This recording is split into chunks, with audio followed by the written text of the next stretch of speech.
Здравствуйте, друзья! А давайте посмотрим, не подавляете ли вы свои эмоции. Это видео, которое называется «5 признаков подавления эмоций для самодиагностики». Только я очень прошу, не ставьте себе сами каких-то глубоких диагнозов. Это, конечно же, должен делать специалист, но немного посмотреть вглубь себя, посмотреть на себя со стороны никогда не бывает вредно. Итак, мы часто не замечаем, что мы подавляем свои эмоции, мы привыкли делать это с детства. Если вы сомневаетесь или хотите точно знать, подавляете ли вы свои эмоции, обратите внимание на следующие признаки. Первое. Неуверенность в себе, самоосуждение и чрезмерная критика. Чаще всего встречается у людей, которые выросли в неблагоприятной среде, когда человек не получал любви, заботы, одобрения в той степени, как это было необходимо ребенку. Например, очень жесткие, авторитарные отношения в семье, когда важно было делать только то и только так, как говорит взрослый. Возможно, один из родителей не уделял внимания ребенку. Да? Вследствие подобного опыта некоторые люди закрепляют вывод: я такой, какой я есть, со своими настоящими эмоциями никому не нужен. Мне не нужно их проявлять. Мне нужно быть таким, каким меня хотят видеть, и тогда меня примут, и тогда меня полюбят. Нередко родители блокируют проявление негативных эмоций, говоря примерно так: ну что ты нюни распустилась, зачем ты плачешь, да? Зачем ты это сделаешь? Опять ходишь себя как в воду опущенная, что мы для тебя еще не сделали? Родителей раздражает плохое настроение. Но, к сожалению, подобные замечания родителей не приводят к тому, что мы можем говорить о своих эмоциях. Второй признак – это перфекционизм. Стремление все делать только на отлично. Никаких полумер, только лучший результат, только самый-самый. На самом деле такая форма мышления и поведения является защитным механизмом. Это способ избежать неудачи. И, конечно, вот с избеганием неудачи мы избегаем неприятных, негативных эмоций, эмоциональной боли. Если все делать идеально, то не надо будет краснеть из-за своих ошибок. Кажется, в общем-то, все логично и правильно, но в реальной жизни перфекционизм приводит к постоянному внутреннему напряжению в человеке. Нередко, даже из-за самых маленьких ошибок, человек испытывает стыд и огромную тревогу.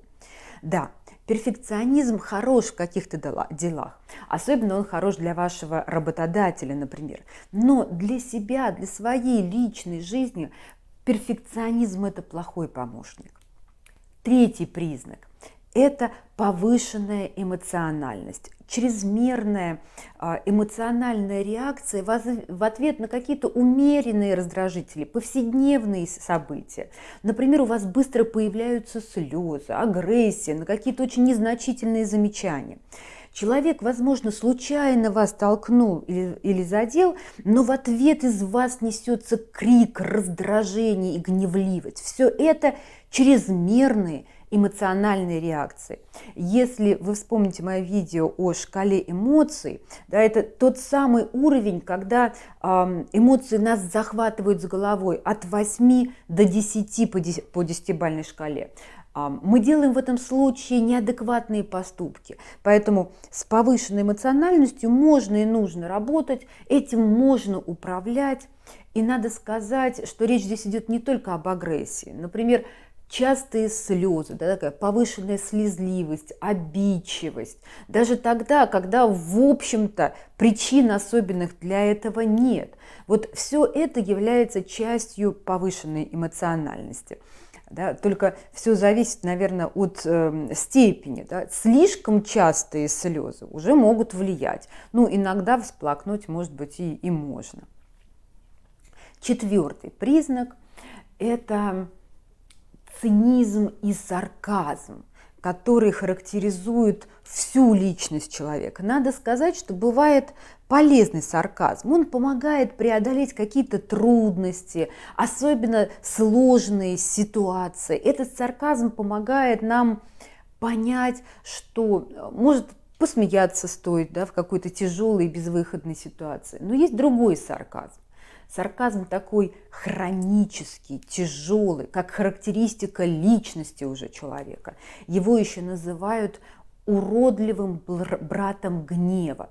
В этом сарказме на самом деле выражается подавляемый гнев и обида человека, возможно, даже страх. Когда человек пытается высмеять что-то, что на самом деле очень ценится другими людьми, например, любовь, доброта, милосердие. Да о чем ты говоришь? Какая любовь? Да? Мы встречаемся вообще не для этого. На самом деле цинизм является защитным механизмом от обид, разочарования и отверженности. Возможно, когда-то человека кто-то очень сильно обидел, и он разочаровался в отношениях. И в этом случае не иметь – это лучше, чем иметь. Да? Если у вас нет собаки, ее не отравит сосед. Вот логика очень простая. Зачем обижаться из-за поступков других людей, если я и так знаю, что вокруг меня все уроды, редиски, нехорошие люди? Зачем искать любовь, если все это на самом деле биология и сношение? Мы убиваем что-то высокое, и через этот цинизм и сарказм мы защищаемся от боли, которая может случаться в нашей жизни. И последний, пятый признак – это беспорядочные половые связи. Еще один признак подавления эмоций и чувств. И формируется такое поведение в детстве. Это поведение растет из недолюбленности ребенка. Да, из этого вытекает и заниженная самооценка, и в такой саморазрушающей форме человек компенсирует недостаток любви. Он постоянно стремится угодить всем и получить любовь, заслужить любовь. Естественно, такие поиски любви приводят людей не туда. Не там, где можно получить эту любовь, и совсем не к тем людям, которые могут ее дать. Еще одна ошибка заключается в том, что неосознанно формируется крепкая связь, что любовь – это секс. Да? Любовь равно секс. Это создает порочный круг самообмана. Мы, скажем так, один из наиболее ярких признаков недолюбленности является как раз постоянный поиск партнера, который мог бы восполнить ту дыру, которая возникла еще в детстве. Но, к сожалению, никто, кроме вас самих, не может восполнить эту пустоту. Ни один человек на планете. Только вы можете сделать это сами для себя. Спасибо большое, что вы меня слушаете. Про эмоции я буду делать еще очень много видео. Подписывайтесь на мой канал, читайте мои комментарии. Я обязательно буду писать в комментариях какую-то дополнительную информацию. Большое вам спасибо и до новых встреч!